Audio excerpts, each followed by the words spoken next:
Hello and welcome to Optimist Economy. I'm Kathryn. I'm Robin. On this show, we believe the U.S. economy can be better, and we talk about how to get there one problem and solution at a time.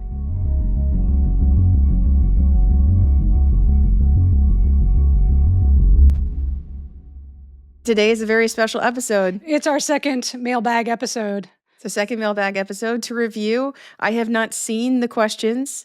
Robin is hitting me cold, and we'll see how I do. But before we get into them, we should let you know, we might know it, but y'all should also know that we have a website, optimisteconomy.com. And through that, we send out newsletters. We take your money through Substack and Buy Me a Coffee. And you, of course, can always email us, optimist.economy@gmail.com. Yeah, I wanted just also to say we broke 1,000 newsletter subscribers this week, and Substack sent me this note saying we have subscribers in 49 states. So, of course, I wanted to know who wasn't in the fold, and it's North Dakota. So, North Dakota, get on the stick. Somebody find a friend in North Dakota. Phone a friend. I have a friend in Nebraska. I don't have a friend in North Dakota.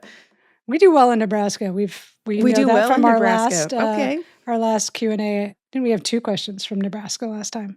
I love it. Okay. So we're going to skip through our normal chapters and just go straight into each question. You know what? Actually, I had a term and condition that I did want to just mention. Oh. So we don't skip our chapters and don't go straight into the questions.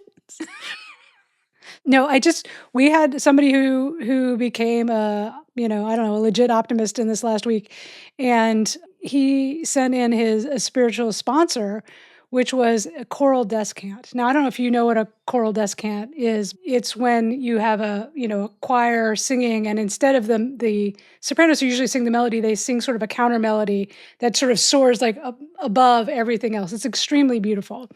And he said, these just bring tears to my eyes every time. And, as somebody who's done some church singing in my day, I totally concur. But I wanted to look it up to make sure that it was always a treble melody, because, it could just be some particular kind of musical counterpoint.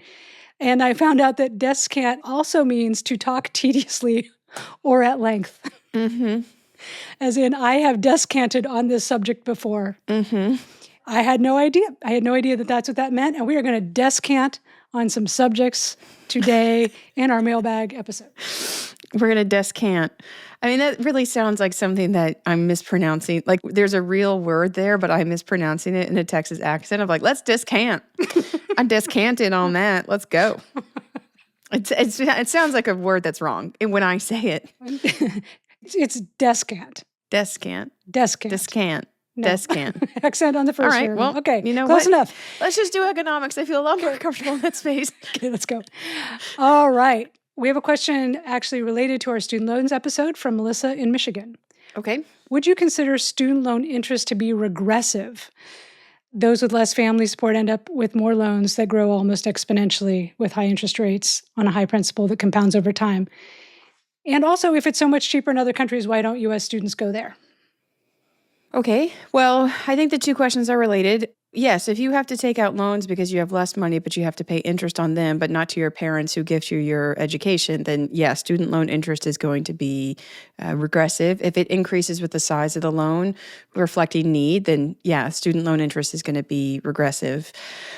The question as to why we don't go to other countries, I'm thinking about this from the framework that here's a question. Which state sends the fewest share of kids out of state for college? Texas. It's Texas. Yeah, because if you're big enough, you don't need to go far to have a lot of options, is what we tend to think, right? Like not only is it a function of in-state tuition being cheap if you're a public school, but you don't have to leave the state to have a ton of options. I think the same is true in the U.S. We just have so many colleges and universities here and such a wide variety that you don't necessarily have to go abroad.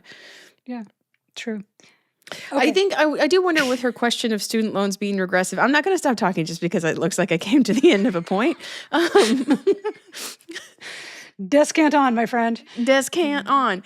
I think there's like a question behind her question of like, if this makes it harder for poorer students to go and makes it more regressive for poorer students, then why do we do it this way?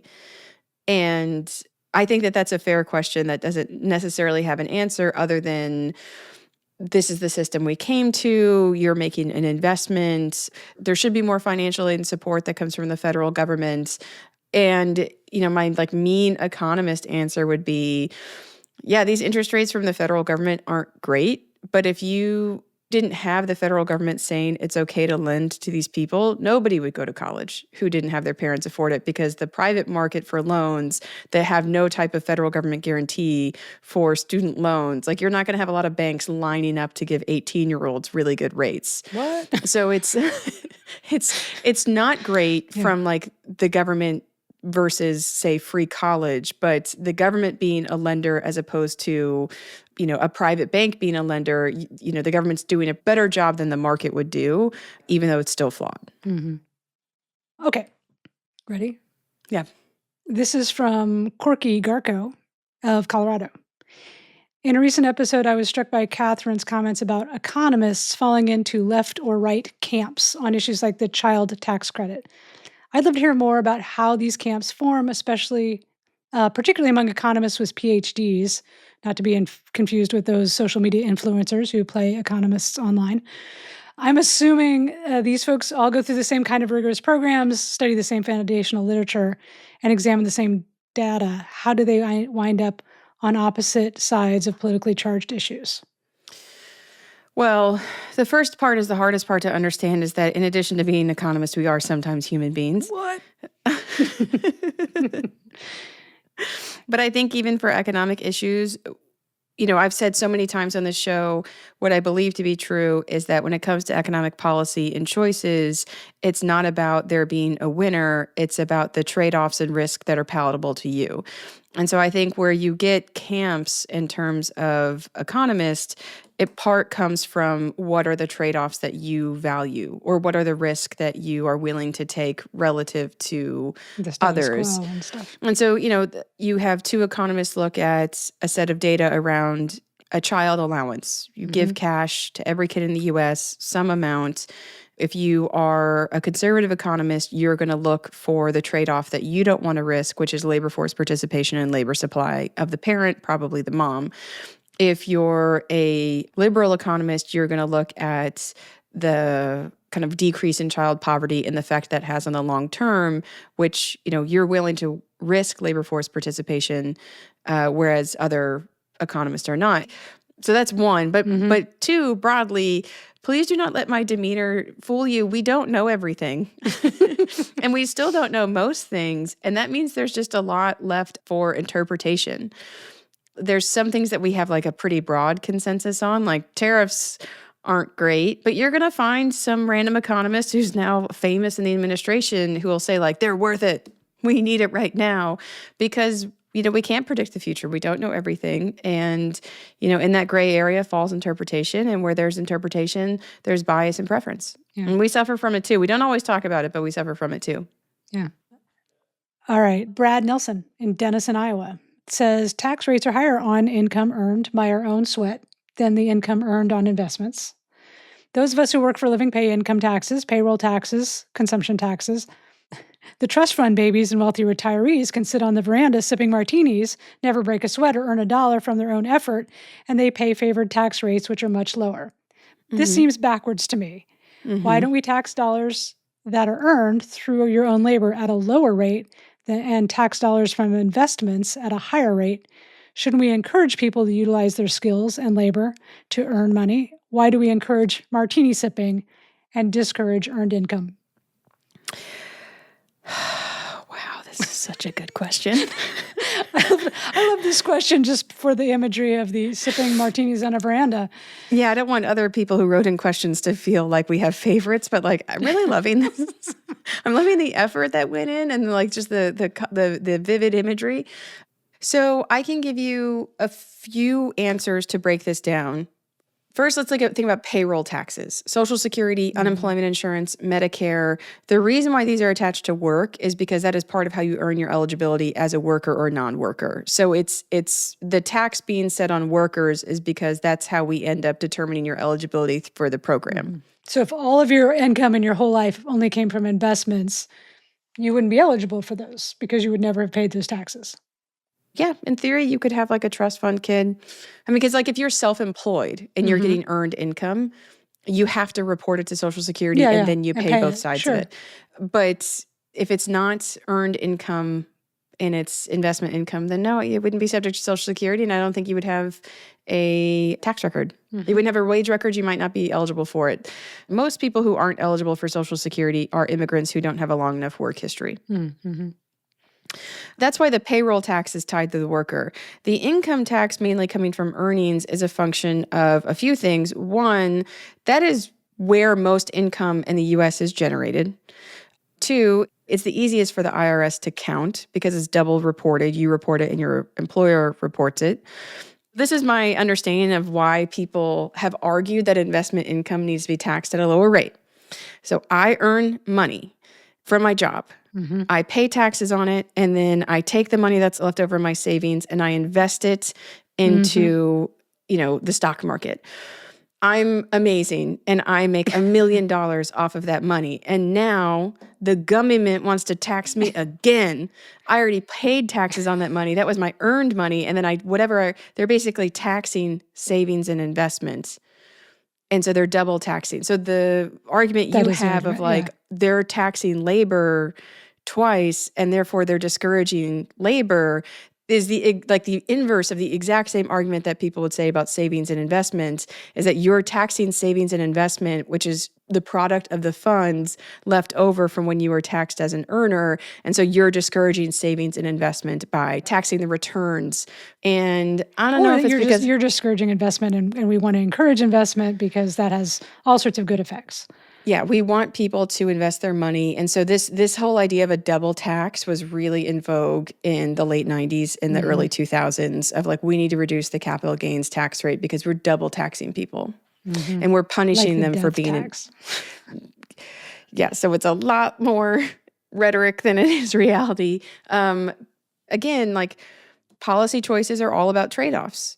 Are you willing to risk the possibility that someone will invest less because of the capital gains tax, understanding that there are people who are now wealthy enough to exist entirely off of investment income who you never tax? Are you willing to forego tax income from investments because small dollar investors that have already earned, taken this money from their wages, you don't want to punish them twice, or you feel that you are? We have a bunch of things left over from just how the system was started back in 1913. We have some taxes we've added relative to public programs, but then we have these really deep philosophical debates of are you taxing labor twice if you invest it, if you are taxed on the investment, and so on. There are so many good ideas here that we can pursue to kind of avoid the double tax, but not necessarily or minimize it. You buy a house, you sell the house. Yeah. If you have lived in the house for 3 of the last 5 years or 2 for 3 of the last 5 years, you don't pay capital gains on the house. Up to a limit of $500,000 per couple. Right. That's an example of okay, if I'm someone who's really wealthy and buys 6 houses for investment purposes, stays with them for a week and then flips them, that house as an investment vehicle, the federal government has come up with a means of taxing, separating out the majority of people who buy houses, which are just trying to find shelter and make it a long-term investment. I'm not going to be taxed for capital gains from real estate realizations if it's my actual house. And I've lived there 3 of the past 5 years. There are ways to do it so that this idea of but we're double taxing can be that's shielding. Exactly what I was thinking of, was there are thresholds that you could put in place above which the tax is different. And primary residence, the sale of your primary residence is a good example of that. Yeah, if it's the stock that you've inherited versus stock that you bought, on the there's all kinds of ways to do. And we have entire accounting systems of how to value things that you've held on to for a long time for tax purposes. I think the short version, which obviously is what I'll end with, having talked for a long time, the short version is a lot of the evolution of the tax system has moved to favor that wealth and investment. Invested wealth, yeah. Which means it's a choice, and we can choose differently. Yeah. All right. This question is from Shelley Gardner in Utah. I teach financial literacy in high school in a conservative state, and it was brought to my attention that next year they are going to add to our strands and standards that we have to teach what's known as the success sequence, which, among other things, says you have a better chance of avoiding poverty if you get married before having kids. As an economist, what's your opinion and assessment of the research on this? Oh man, it's so hard not to give my honest take here. So the question is having kids before marriage a predictor of poverty? Yes, essentially. Or a cause of poverty? Exactly. We have some causation and correlation questions there, don't we? Some of it doesn't need to rely on research. It's very intuitive. 2 incomes are greater than 1. So if you're married and you have 2 people working, your income is going to be higher, and therefore you're less likely to be in poverty. And that tends to be why we have a lot of single parents have higher poverty rates. They have fewer earners in the household. Mm-hmm. So it's not as if they all have, single moms are necessarily like people who aren't working or who are in terrible jobs. It's just that they don't have 2 incomes that would kind of mechanically tends to push people over the poverty line.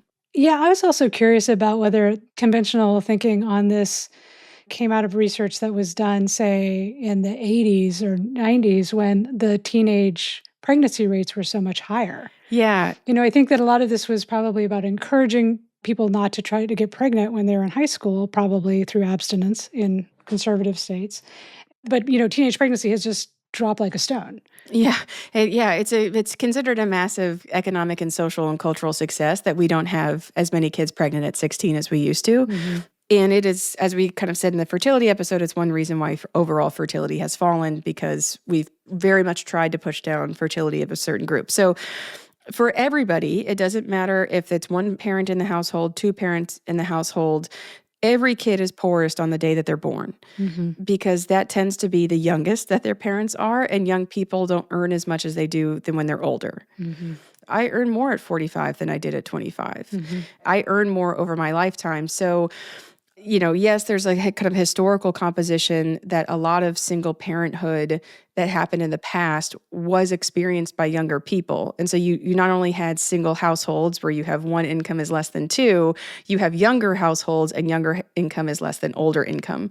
No one would say to a 40-year-old woman who pulls down $200,000 a year that if she has a kid without a partner and mm-hmm. she's a single mom by choice, like her success sequence is towards poverty. Right. I tend to think of poverty as a function of the income going into the household, which has really key predictors, as opposed to just the family situation. Mm-hmm. Now, that said, there are a set of economists who think that marriage is better for kids, and it's not just income. There are another set of economists who think that marriage is really only better for kids because of income. And it's very hard to tease out of what makes kids from 2-parent households on average more likely to be better off because they have 2 incomes or because they have 2 parents, and it's very hard to tease out the causal relationship. So I think the economics research would be divided. A lot of economists would say maybe we should promote marriage because marriage is good for kids, and other ones would say it's just a matter of income. I myself have written columns that have said single moms need higher wages, not husbands. I think we do a big get out of jail free card for terrible labor market policies when we say that women who have a kid but not a husband and they have some terrible job, that the problem is that they didn't have a husband, mm-hmm. and not that the minimum wage is $7.25 an hour. So right. I think that we put too much on the marriage decision when it's really just a mirror reflecting back the economic situation of those 2 people. And I just want to add, just because this is kind of a fun topic. Yeah. The relationship between kids and marriage and earnings is crazy in terms of the gender divide. So men make more. Basically, they make more after they get married, and then they make more after they have kids, where there is a genuine set of evidence that shows that men benefit from earlier family formation because it basically forces them to grow up. And that when they have responsibility of a family, they perform better in the labor market, whether that family is just a wife or husband, or that family is actual kids. Mm-hmm. Whereas for women, we have huge motherhood penalties. And so we have these big conflicts over like, should you get married early or should you get married later? Like, who does that favor and who benefits? But I would say if an economist is telling you what to do with your family, you should just run the other direction. We should not have influence in this space. People should make choices that work for them. And if the economy isn't working for them, it's always easier to say, well, that's your fault. Yeah. And it has nothing to do with not having paid sick days in a country with economy worth $30 trillion. So I would say there is genuine economic research questions here that could be interesting in your success sequence, but success sequence is another way to say blame people for choices sequence. Yeah. Our circumstances, not choices. And we shouldn't have an economy that has a success sequence. Like, that's a failure for the economy if you have to do these 5 things in order to succeed and we only support one family type. Like, what an incredible, like, damnation of the U.S. economy that, like, it only works if you're a 2-parent household where both people are working and you had to have gotten married first. And if you don't follow those things, then you don't get to have prosperity. No, no. Right. That is a performance measure of the economy on its own. So I don't know how you put that into a high school curriculum, assuming they only listen 5% of the time. But hopefully I gave you some fuel there. Yeah. Good luck. Good luck, Shelley. Good luck, Shelley. Okay. Lauren Henry in Helena, Montana. In a virtual town hall, my House Representative Troy Downing said that the CBO is, quote, historically wrong, and the projected deficit growth from the new tax bill is wrong because it doesn't factor in economic growth and the bigger economy in the future as a result of the tax cuts. Can you please help me understand his logic? Okay, so there's 2 questions there. One, is the CBO always wrong? Historically wrong. Historically wrong. And 2, is that because they don't account for economic growth? Right. Obviously, the way he stated this was politically loaded, but where is he getting this idea that the CBO is historically wrong? The CBO can't predict the future, and that's not their job. And they're not trying to predict the future because that's not their job and because it's not possible. What they're trying to do is give Congress a toolkit, some type of reference to understand the relative value and cost of a piece of legislation. The cost part is the part that they can focus on because that's what they can control. I know how much money is going to go out the door. I know how much money is going to come in. How that money that goes out the door is then spent in the economy, we have less and less of an idea of how that happens. So some things that the government does, we have a really good idea of what the economic kind of basically callback would be. Some of them we have almost no idea. So how does the Congressional Budget Office prepare comparable estimates for pieces of legislation if some of them we have an incredible degree of knowledge of what we think is going to happen in the economy, and some of them we have almost no idea what it'll do in the economy? What the CBO does in order to produce a set of comparable statistics for a set of people that don't seem to show a ton of sophistication in this space is that they just do for all legislation what they can do for all legislation. So they show you how much something costs. That cost estimate has to come with a set of assumptions about the economy, but it's not a prediction. It's a projection of a certain aspect of government behavior, and it's meant to be simplified so Congress is going to be able to compare it across pieces of legislation. What I'll say about the economic growth part is that if legislation has the capability of paying for itself, it's over the 30 to 50 year time horizon. If it's going to generate enough investment, it takes that long for that investment to reaccrue back into tax dollars. So what's ironic about all of this is that Republicans in the past have gotten so pissed off that tax cuts are expensive with almost no economic return, according to the CBO, that they have previously mandated that legislation have, quote unquote, a dynamic score where the projections from the economy are taken into account.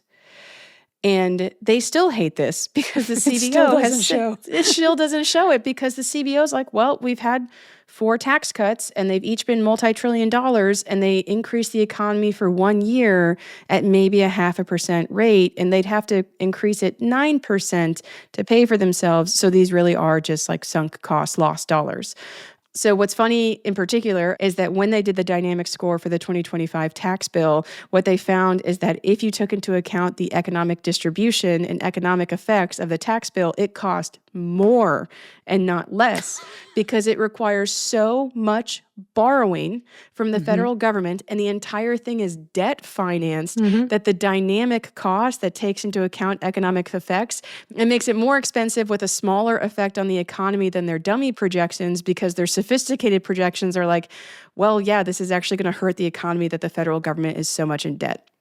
And you're making this worse. This came at a very specific moment in the fight about the 2025 legislation, because once the CBO came back and said, this is so terrible, it's worse for the economy, if we actually look at the detail, they all stopped talking about it and then just went back to their talking point about how the CBO is historically wrong. I have friends at the CBO. These people are heroes. They are serving probably like the least satisfied and respectful customers that anybody has in the United States. And they are doing an incredible service for Americans by giving us a benchmark to hold our representatives accountable. And if you find that your congressman is outmatched and outgunned by the CBO, he's in good company, because most people are. And if you want to say shit about the CBO, you do not say it in front of me. Sorry, Helena, if you just want to like print that out and give it to him, that's fine. Our next question is from Sarah Lyons in Walden, Vermont. Has anyone actually considered making adjustments to Social Security payments as a way to address inequities or undesirable outcomes in the economy? Could, for example, we adjust Social Security to correct for racial or gender pay gaps? Could we have adjustments for people, mostly women, who spend years of their lives providing necessary unpaid care for children and elders? Could a boosted Social Security payment make things fairer until we have comprehensive policy solutions in place? So the answer is yes, and probably not. So yes, Social Security is adjusted to affect inequities in the labor market because it's a progressive formula for the benefit. So that is determined by the replacement rate. If I were to look at how much you typically earned over a 35-year period, and then you get a Social Security benefit reflecting that, the lower you earned over those 35 years, the more your benefit replaces that amount. So if you earned on average $2,000 a month, your Social Security benefit might be as high as $1,100 or $1,200. But if you earned $20,000 a month, your Social Security benefit might be $4,000 or $5,000, but it's not going to be half. It's going to be closer to a quarter of what you used to earn. So we put progressivity into the formula. You could interpret this as Social Security makes the correction, but just on the wage side. And it doesn't make extra corrections for, say, racial imbalances or gender gaps. It's just going to assume that those things are all reflected in the wage, which is then progressively adjusted for. Right. And the wages calculated over time, too. So that includes years missed, years out of the workforce. Social Security is based on your highest 35 years of earnings. So if you were out of the workforce for some time, you could have zeros in that calculation. Yeah. Now, could it do more than that? Sure. I mean, it's our program. We pay for it. We could say that like Black people get 10% higher Social Security. A lot of advocates would be scared of doing that because the program right now has such a broad political buy-in that using it for this purpose would be risking the support that it has long had. That said, there are specific policies that could be incorporated into the program to address very specific things, like a caregiving credit, so that if you took 5 years out of the workforce to look for kids at home while they were younger, you didn't pay into Social Security, so it's a zero, but Social Security like credits you, basically what yeah. And that's a popular credit. There's policies to have Social Security adjusted so that if you worked in a physical job, your retirement age is earlier. Meaning like a manual labor job that you have to... Yeah, like if you were in manual labor, your retirement age is, 60. But if you are, some like highfalutin actual economist who sits in a computer and an air-conditioned office with a nice window, my retirement age could be like 70 or 85, right? It's just, you could use the physicality of jobs to push back the retirement age. That's another proposal. So there's lots of ways to make adjustments that reflect labor market decisions and labor market realities without adding in race and gender or things like that, because the truth is all those things are reflected in the labor market. I will say that Social Security does not have a great racial history. When it was founded, a lot of people alleged that it was designed to exclude Black workers because it excluded domestic workers and agricultural workers from being incorporated to the program when it was started in 1935. But that is no longer the case. Social Security is now one of the greatest sources of retirement wealth for Black people if you counted it as an asset as opposed to an income stream. So, man, when I know it, I get it out fast, You right? do. Very nice. This is from Bob in Nevada. I think this was a response to something you did on social. My concern is that you cannot build a thriving economy if there is no incentive for achievement. If everyone gets a similar reward, whether you work or live off the taxpayer, the incentive to work is eliminated. How can we create more effective programs to acquire work and benefits, job training, tax incentives for companies to hire, et cetera? What are your thoughts on that? Well, previewing the next episode, we're going to talk a lot about people in poverty. So there is a set of people readily identifiable that we can say with certainty are living off of the taxpayer, and it's old people. And that is the only group where you can categorically say, yeah, there is a set of Americans that live off of workers, and it's retired people. If there is a second group of people for whom that applies, it would be people with a disability who have a severe enough disability that they qualify for a cash disability benefit, which is either going to get them at some point Medicaid or Medicare. That's not all people who have a disability, but just people who have been certified disabled enough to get it onto either supplemental security income or Social Security disability insurance. After that, I don't think you could point to any part of the population that has enough to live off a taxpayer. Because after those two groups of people, there is no cash entitlement in the United States. You can get SNAP, but you're not gonna, the cash welfare system is like non-existent, basically. We used to have aid to families with dependent children, which we commonly refer to as welfare, and predominantly went to low-income families, but like harking back to the earlier question, one income is less than two. That was often a single parent family, and the people who are single parents are moms. So single moms in the U.S. had a cash entitlement that if you were poor and you had kids, you got to have cash. We ended it in 1996. And right now there are about 400,000 women on that program. It has a work requirement that is incredibly harsh. So none of them are sitting around. Like, they all have to do something. Most of them are put into temporary low-paying jobs, and they can't be on it for more than 5 years of their entire lifetime. And of course, if you are a drug felon, you can never get it. Just drug felon, though, no other type of felon. So I'm going to do the nice interpretation of this question and say, I'm okay with having my grandma live off the taxpayer.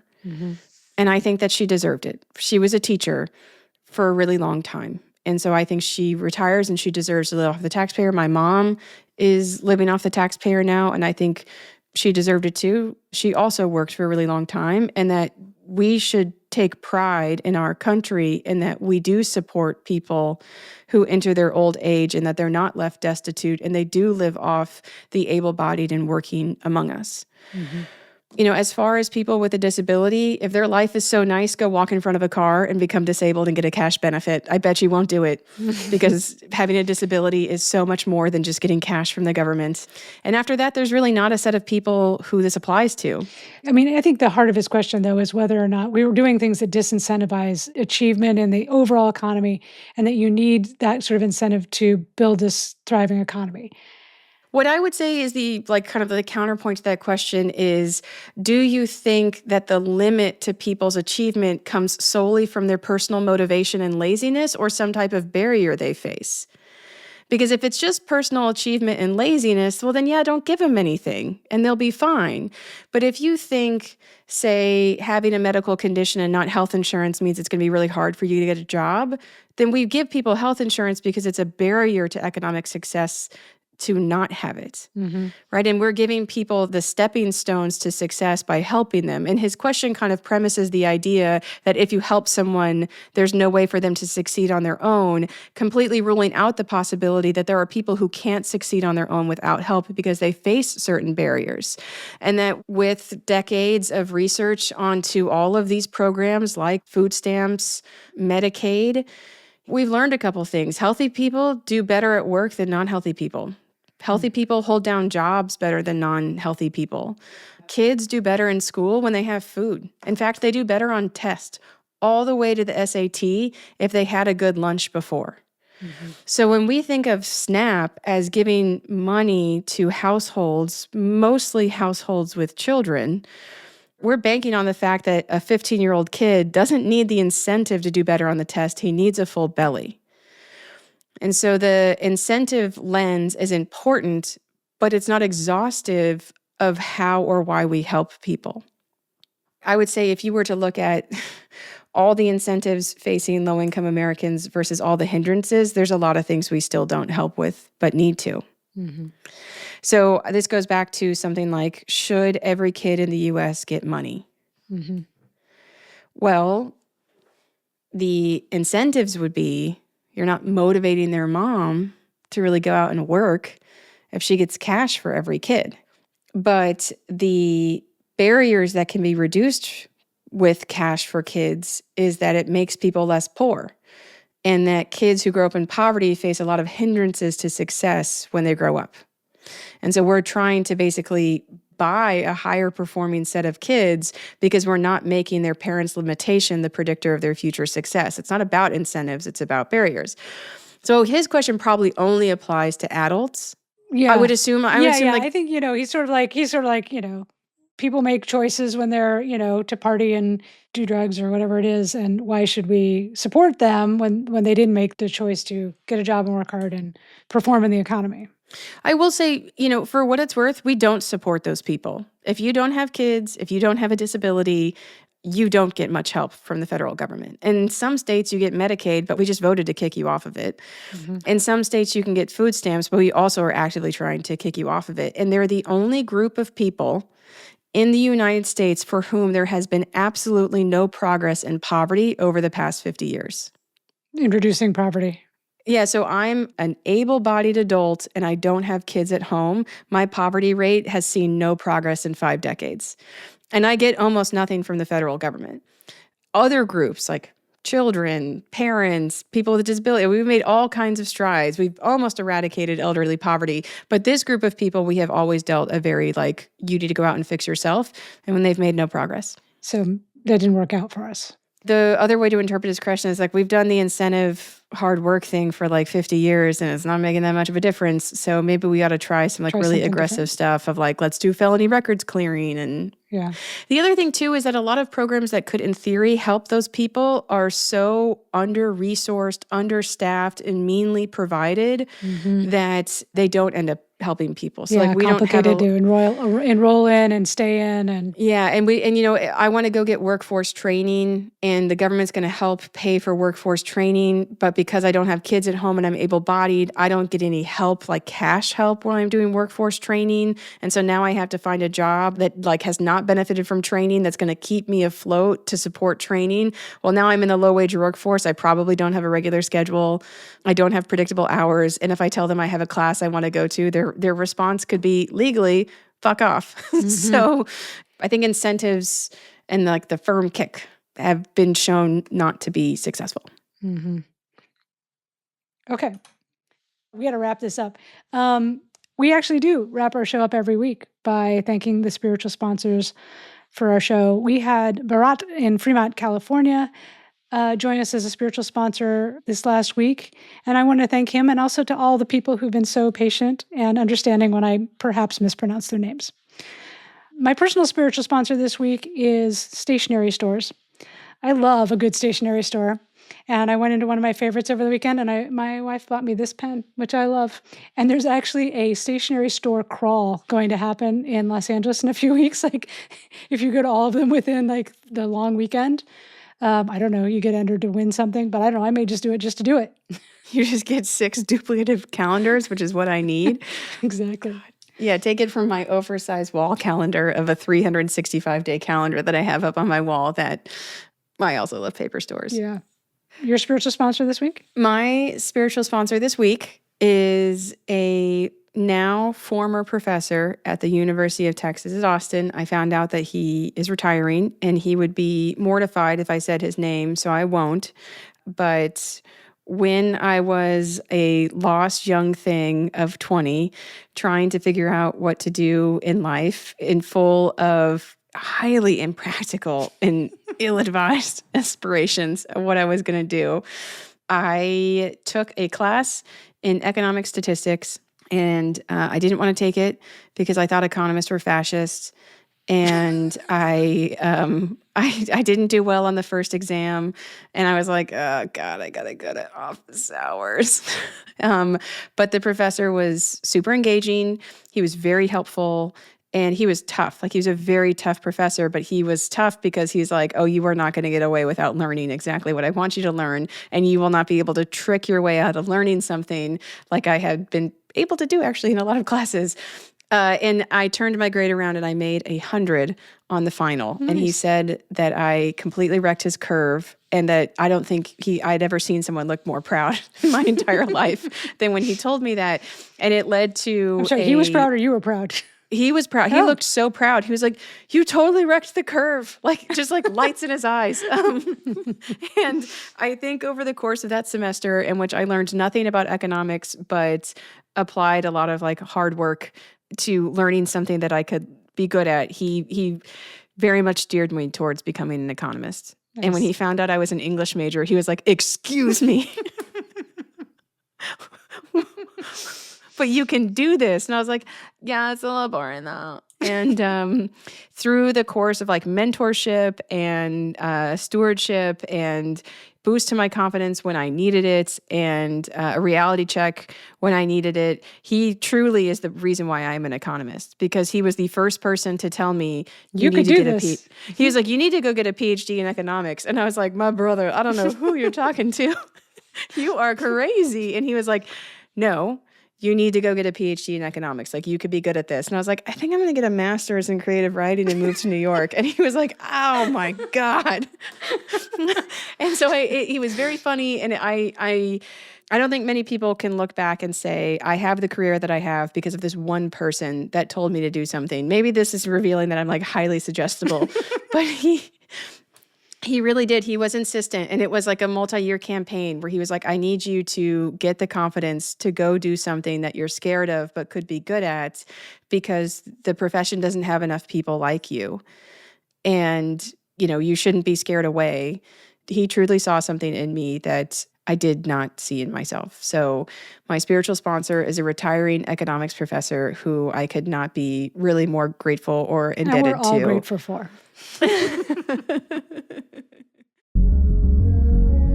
It's his fault that I'm now on a podcast. Yeah, I mean, honestly, he took down a lot. I mean, I took a lot of people down with me going down this career path.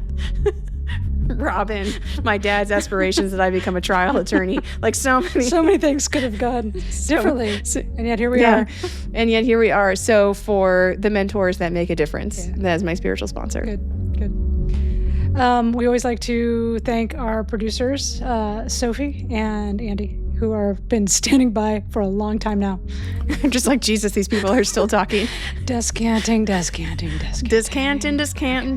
Thanks, guys. We appreciate it. Thanks, guys.